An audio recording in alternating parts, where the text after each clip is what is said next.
There is a kind of pain that doesn't show up in lab results, doesn't leave bruises on the skin, and doesn't cause a limp in your step. It's the kind that hides deep within the heart, veiled behind practiced smiles and polite small talk.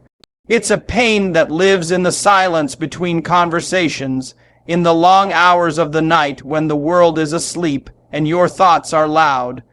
This hidden pain is real, and though it may not be visible to others, it weighs just as heavily on the soul, sometimes heavier than any physical burden. There are many people who wake up each morning feeling like they're carrying 1,000 pounds of worry, sadness, or confusion. They walk through their day meeting expectations, fulfilling duties, and doing their best to appear fine. On the outside, it may look like everything is in order, but inside there's a storm that never quite settles. Depression, anxiety, anger, and sorrow can lurk behind the most composed faces. And one of the greatest lies whispered in these moments of inner suffering is this: asterisk, you're the only one. Asterisk, but the truth is, you are not the only one, not by a long shot. There are countless others who understand what it feels like to be surrounded by people yet feel completely isolated. Others who know the dread of waking up and wondering how they'll make it through another day. Others who have sat in their car, in a bathroom stall, or in the back of a crowded room fighting back tears for reasons they can't quite explain. You're not the only one who has wrestled with thoughts you can't say out loud. You're not the only one who has prayed, wept, or screamed into a pillow, wondering if anyone sees, hears, or cares. We live in a world where everyone seems to be performing, presenting the best version of themselves. Social media is flooded with curated happiness. Highlight reels of smiling faces, filtered adventures, and well-lit rooms. But behind the filters, there are hurting people. Behind every perfect post, there may be someone who's struggling to keep it all together. You are not the only one who feels like they're living two lives, one that people see and one that only you know.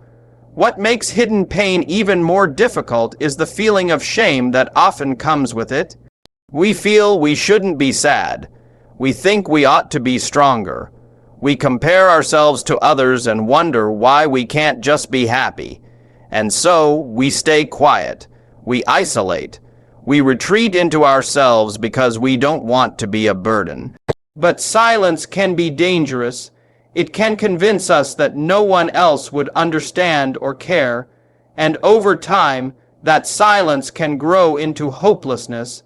But the human experience, real, raw, and unfiltered, is filled with people who have felt exactly what you are feeling.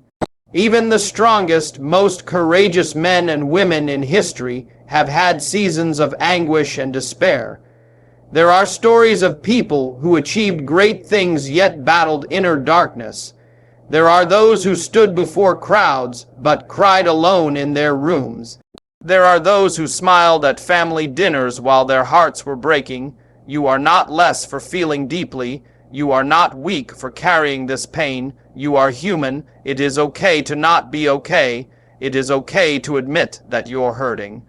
In fact, acknowledging that hidden pain may be the most courageous step you can take. Denying it doesn't make it disappear. Pretending doesn't bring healing, but bringing it into the light. That is where hope begins. That is where real connection happens. That is where the healing process can start. When someone tells you they're struggling, it's rarely out of nowhere. Most of the time, it's the result of a quiet internal battle that's been raging for days, weeks, even years. So if you've been hiding your pain because you think no one would understand, or because you fear being judged, please know that others have been there too. There are people who have come through the darkness and can now extend a hand to help someone else. There are those who once believed they'd never laugh again, never feel peace again, never find rest. And yet they did. Not because life suddenly became perfect, but because they found the strength to face the pain and walk through it instead of around it. Pain, when it's hidden and unacknowledged, can grow heavier with time. It becomes a shadow that follows us into every room, every relationship, every decision. It can cloud our view of ourselves and of the world. But pain that is brought into the light begins to lose its power. When we say the words, "I'm not okay," we're not admitting defeat. We're opening a door to healing. We're giving ourselves permission to be human, to need support, to ask for help. You're not broken beyond repair. You're not forgotten. You're not invisible. And most of all, you're not alone. When the soul aches, it's natural to look for relief wherever it can be found. The world is full of offerings that promise to ease the burden, silence the pain, and numb the sorrow, even if just for a moment. People turn to all sorts of things, some acceptable, some destructive, and many that fall somewhere in between. A new hobby, a change of scenery, a late night escape through television or scrolling endlessly through a glowing screen. Some reach for a drink, a pill, a relationship, a distraction. These things may dull the ache, but they don't touch the root.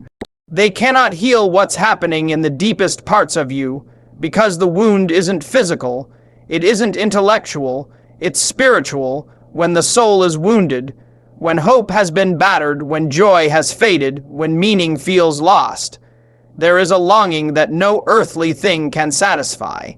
You may find yourself feeling restless even after a full night's sleep. You may get what you thought you wanted, a job, a new car, a romantic partner, only to discover the emptiness is still there. That gnawing sense of dissatisfaction remains. You thought the next achievement would bring peace. You thought the next experience would be the answer, but it wasn't, and each time something falls short, the wound grows deeper. It's like treating a broken leg with a bandage meant for a paper cut. No matter how many layers you wrap around it, no matter how tightly you press it, it won't set the bone. In the same way, the solutions this world offers may mask the symptoms, but they can't heal the source. They don't address the cry of the soul that is longing for connection, for truth, for hope that doesn't fade when circumstances change. Many people live in a cycle of temporary relief followed by deeper despair. They feel low, so they look for something to take the edge off. They feel anxious, so they numb it with entertainment or indulgence. They feel lonely, so they pursue attention. But these are not cures, they are distractions. Like painkillers, they might make you feel better for a little while, but if the root issue is spiritual, no earthly remedy can fix it. There's a hunger inside each of us that cannot be filled by food or fame or fun. It is a hunger for purpose, for identity, for peace that goes beyond understanding. The soul longs to be made whole, and the world cannot offer what it doesn't possess. It's like drawing water from an empty well. You can lower the bucket as many times as you want, but it will come up dry every time. People often wonder why nothing seems to satisfy them. They think maybe they're just hard to please, or maybe they're doing something wrong. But the truth is, we were never meant to be satisfied with things that fade. We were created with a spiritual dimension, with hearts that were made to be in relationship with something greater than ourselves. And when that connection is broken or missing, it doesn't matter how successful we are or how entertained we are. We will still feel the ache. Even good things, when relied upon to heal a spiritual wound, become burdens. A relationship becomes an idol, work becomes an obsession, pleasure becomes an addiction, all because we're trying to fill a void that was never meant to be filled by those things. They weren't designed to carry the weight of our souls. And when we expect them to, they eventually collapse under the pressure, leaving us more broken than before. Some people chase one temporary fix after another, believing that if they just find the right one, everything will finally make sense. But the problem isn't the size or shape of the solution. It's the nature of the wound. A spiritual wound needs a spiritual remedy. The heart cries out for something eternal, something pure, something that reaches into the deepest, most hidden places and brings light.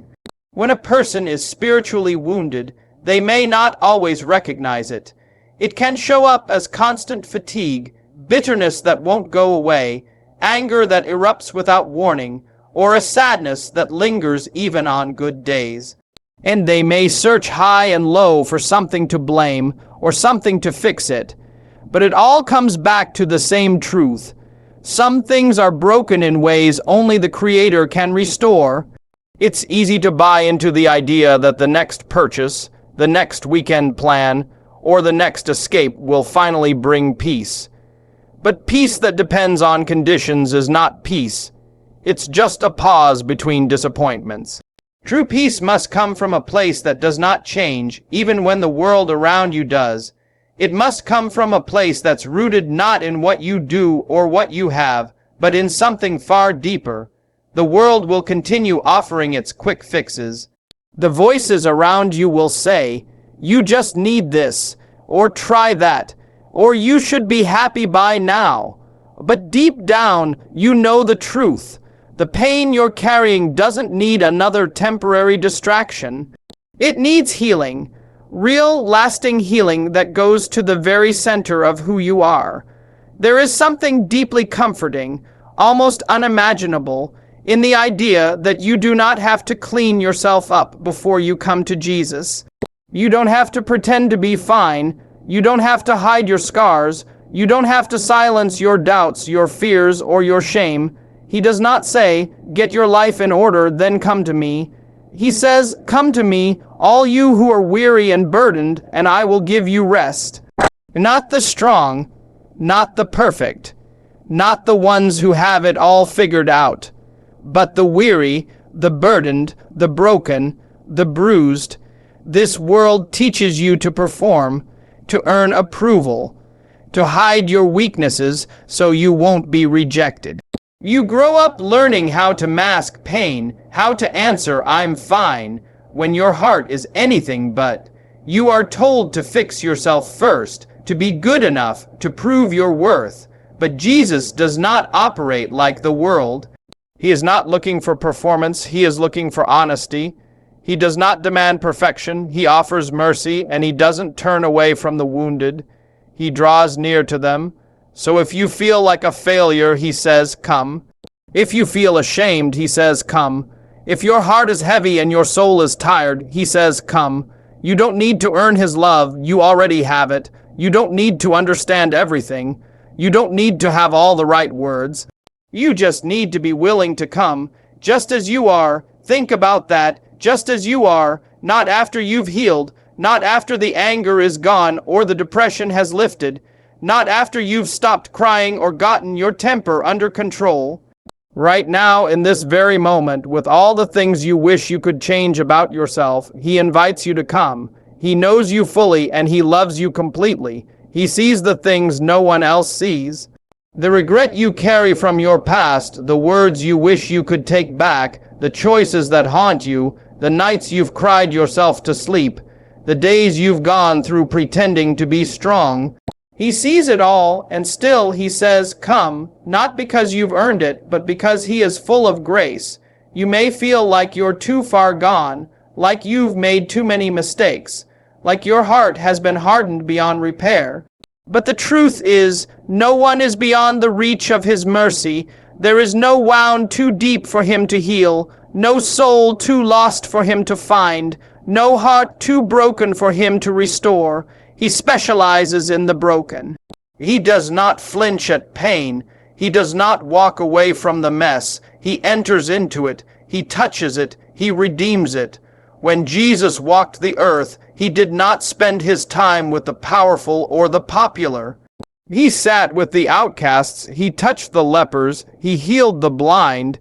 He forgave the sinners. He defended the brokenhearted. His love was not reserved for the perfect, but for the desperate, and it is still the same today. You don't have to wait until the depression lifts. You don't have to wait until the anxiety stops. You don't have to wait until you feel worthy. Because the truth is, if you had to be worthy to come to Him, no one could come. The invitation is not based on your strength, but on His grace, and His grace is enough. He knows your burdens, the weight that presses on your chest when you wake up, the restlessness that keeps you awake at night, the voices that tell you you'll never be enough. He knows the inner wars you fight, the ones no one else knows about, and He does not condemn you for them. He calls to you through them. There is no need to pretend with Him. He already knows there is no mask you need to wear, no script you need to follow. You can come with your doubts, with your confusion, with your pain. You can bring your whole self, messy, unsure, exhausted. Because He is not afraid of your reality, He welcomes it. And when you come to Him, He doesn't give you a list of requirements. He doesn't hand you a checklist and say, try harder next time. He says, I will give you rest, rest for your soul, rest from the endless striving, rest from the weight of guilt and shame, rest from the fear that you are not enough. It doesn't matter how far you've wandered. It doesn't matter how many times you've fallen. It doesn't matter how long it's been since you prayed or believed. His arms are still open. The invitation still stands, not for the version of you that has it all together, but for the real you, the one who is tired and broken and unsure. He knows your name, He knows your story, He knows your wounds, and still He says, come. There is a kind of sorrow that cannot be described with words. It sits in the chest like a stone, heavy and unmoving. It creeps into the soul and darkens everything, even in the brightest of places. And when sorrow runs deep, it can feel like no one truly understands. People may try to help, they may say the right things, offer comfort, or sit in silence with you, but still, you feel alone in your grief. Still, you feel misunderstood. But there is one who truly understands, not from a distance, not in theory, but through personal, crushing experience. He understands sorrow because He carried it on the cross. Jesus was not a stranger to pain. From the beginning of His time on earth, He entered into the brokenness of the world. He was born into poverty, not privilege. He knew rejection before He ever preached a sermon. He felt hunger, thirst, exhaustion, betrayal, and grief. He wept at the tomb of a friend. He stood alone when others abandoned Him. He was mocked, beaten, falsely accused, and all of this was before the cross. On the cross, Jesus bore more than nails and wood. He bore the sorrow of the world, the full weight of humanity's grief, guilt, sin, and shame pressed down upon Him. The pain in His body was immense, but the pain in His soul was greater still. He carried the crushing burden of separation, of rejection, of the kind of anguish no human being could ever fully understand, because it was divine sorrow, infinite and holy, placed upon the shoulders of the only one strong enough to bear it. Every tear you've cried, He has seen. Every groan of your spirit He has heard. Every moment you've felt abandoned He has known, not just from watching, but from living it. On the cross He cried out, my God, why have you forsaken me?" Words soaked in sorrow. He who had always been in perfect union with the Father now bore the silence, the distance, the weight of every sin and sorrow that ever was and ever would be. Not because He had to, but because He chose to. For love, so when you are overwhelmed by sorrow, when it feels like your chest might break from the weight of grief, He understands, not in a surface way, not from observation, but because He has walked through the valley Himself. He went lower than any of us ever could, so that in our lowest places we would never be alone. He knows the sorrow of betrayal. One of His closest friends turned Him over for silver. He knows the sorrow of abandonment. Those who had sworn to stand with him fled in his hour of need. He knows the sorrow of injustice. He was declared guilty though he was innocent. He knows the sorrow of physical agony. His body torn, his brow pierced, his breath labored. He knows the sorrow of watching suffering. His mother at the foot of the cross, her heart breaking. He knows the sorrow of spiritual anguish, bearing the sin of the world, feeling the Father's face turned away. This is the Savior who walks with you in your sorrow, not a distant deity, but a suffering servant. Not a cold judge, but a compassionate Redeemer. His scars are not hidden. They remain visible, eternal reminders that he has suffered with us and for us. They are proof that sorrow is not foreign to him. They are proof that he does not turn away from pain. He enters into it fully. When the tears fall and no one else sees, he sees. When your heart aches and no words can express it, he understands. When you feel like no one knows what you're going through, he does. Because he has been there, and not only that, but he took that sorrow upon himself so that you wouldn't have to carry it alone. He took it to the cross so that your sorrow, though deep, would not be eternal. The sorrow he carried was not his own, it was ours. Every burden you bear, every sorrow that threatens to consume you, every grief that lingers in the shadows of your heart, he took them, he felt their weight. He endured their pain, and in doing so, he made a way for sorrow to be transformed, not erased, not ignored, but redeemed. He understands the loneliness that sorrow brings. He understands the questions that come with it, the whys, the what-ifs, the longing for answers. He understands the quiet suffering, the kind that hides behind busy days and practiced smiles. He understands the sorrow that comes from loss, from disappointment, from the long wait for healing. He understands it all. And in understanding, he does not stand apart from us. He draws near. He weeps with those who weep. He comforts those who mourn. He carries those who can no longer stand.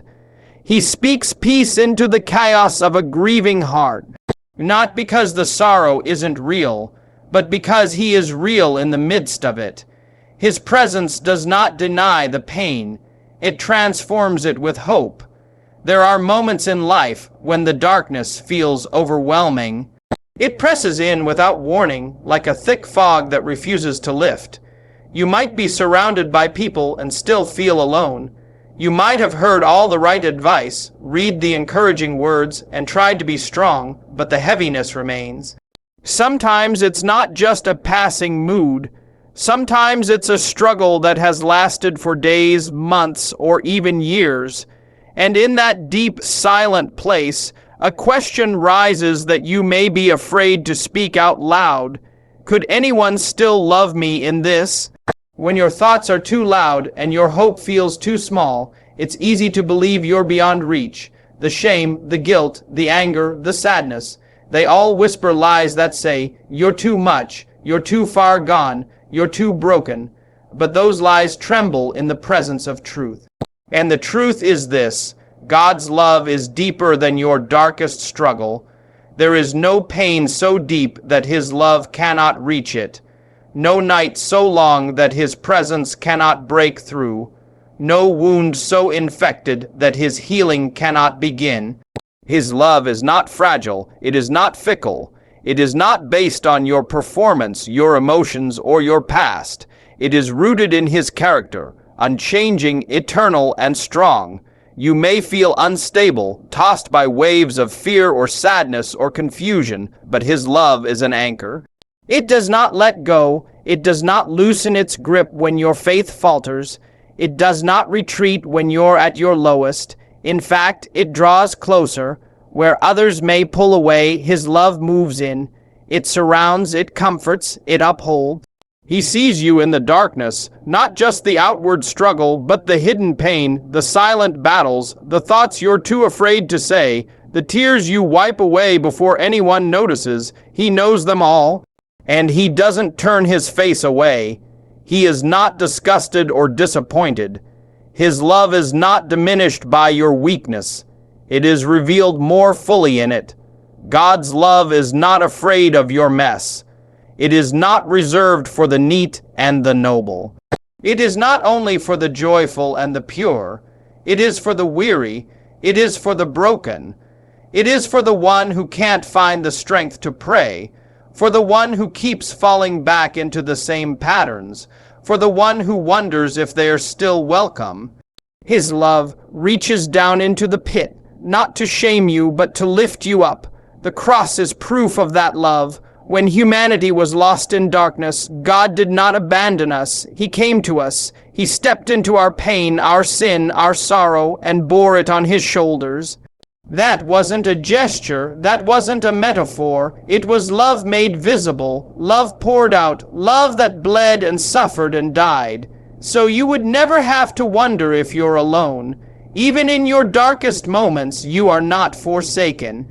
Even when your feelings betray you, his love remains. You may not feel it.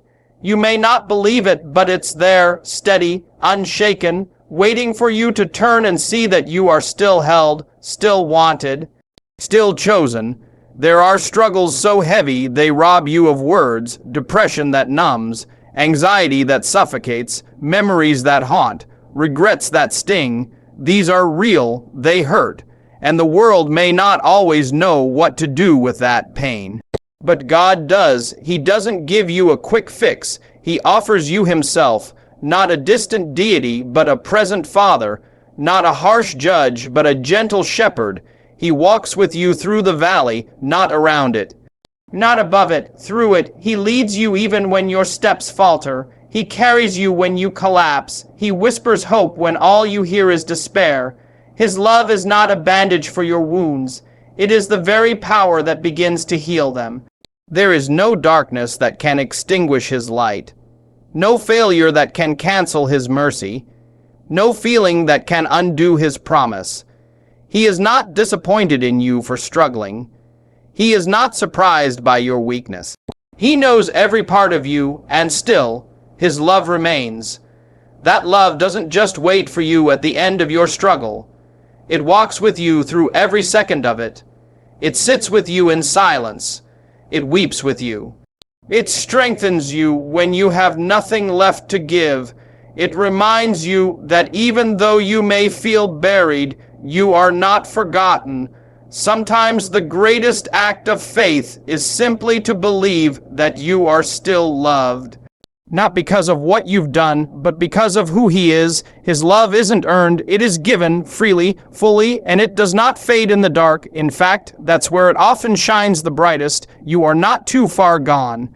You are not too broken. You are not too lost. The very place you think disqualifies you is often the place where his love shows up in power. Peace is something every human heart longs for. It's more than just a desire for a quiet life or calm circumstances. It's a soul, deep ache for rest. Not just rest for the body, but rest for the mind, for the heart, for the spirit. We search for it in different ways. Some look for it in success, thinking if they just achieve enough, earn enough, accomplish enough, they'll finally feel peace. Others try to find it in relationships, hoping that being loved or accepted will fill the emptiness. Still others run to distractions, entertainment, substances, routines, anything to drown out the noise inside. But the kind of peace we need cannot be found in this world. The world offers comfort that fades, promises that break, solutions that fail. Lasting peace comes only through Christ. The reason peace is so elusive is because what steals it is not always external. It's not just the chaos in the world, the pressures of life, the challenges of relationships. It's the unrest inside us, the anxious thoughts that won't stop, the fear of the unknown, the guilt over the past, the pain of loss, the weariness of carrying burdens we were never meant to bear alone. We can change our environment, change our habits, even change our circumstances, but if the heart is still restless, peace will still be out of reach. Christ does not just change the outside, he changes the inside, and only he can calm the storm within. When Jesus walked the earth, he spoke peace into real storms. His disciples, seasoned fishermen, were terrified in the midst of a raging sea. Waves crashed over their boat, the winds roared, they were sure they would die, and yet Jesus, asleep in the boat, stood and spoke just 3 words, "Peace, be still." And the wind and waves obeyed him. That same voice speaks still today, not just to the storms around you, but to the storms within you, to the fear, to the panic, to the confusion, to the anger. When Christ says peace, it is not a suggestion. It is a command backed by the authority of the one who created the sea and formed the heart. The peace he gives is not fragile. It is not dependent on how you feel or what you see. He said, "My peace I give to you, not as the world gives do I give to you." The world's peace is temporary and conditional. It lasts until the next crisis, the next heartbreak, the next disappointment. Christ's peace endures. It is a deep, unshakable assurance that even in the middle of pain, he is present. Even in the face of uncertainty, he is faithful. Even in sorrow, he holds you. This peace doesn't ignore reality. It doesn't pretend everything is fine when it isn't. It coexists with grief. It walks with suffering. It sits in hospital rooms and stands beside graves. It isn't the absence of trouble. It is the presence of God in the midst of it. That's why the Apostle Paul could write from prison, "Do not be anxious about anything, and the peace of God, which surpasses all understanding, will guard your hearts and your minds in Christ Jesus." Surpassing all understanding, that means it doesn't always make sense. It doesn't always follow logic. It isn't tied to outcomes. It's something deeper, something holy. Christ offers peace that guards, not just comforts, but protects. Guards your heart from despair. Guards your mind from lies. Guards your soul from giving up. It's like a sentry posted at the gates of your thoughts and emotions, holding the line when everything else tries to rush in and steal your hope. You don't have to manufacture that peace. You don't have to pretend to have it all together. You receive it by coming to him, honestly, humbly, and with trust. There are many people who appear peaceful on the outside, but are battling within. A smile can hide a storm.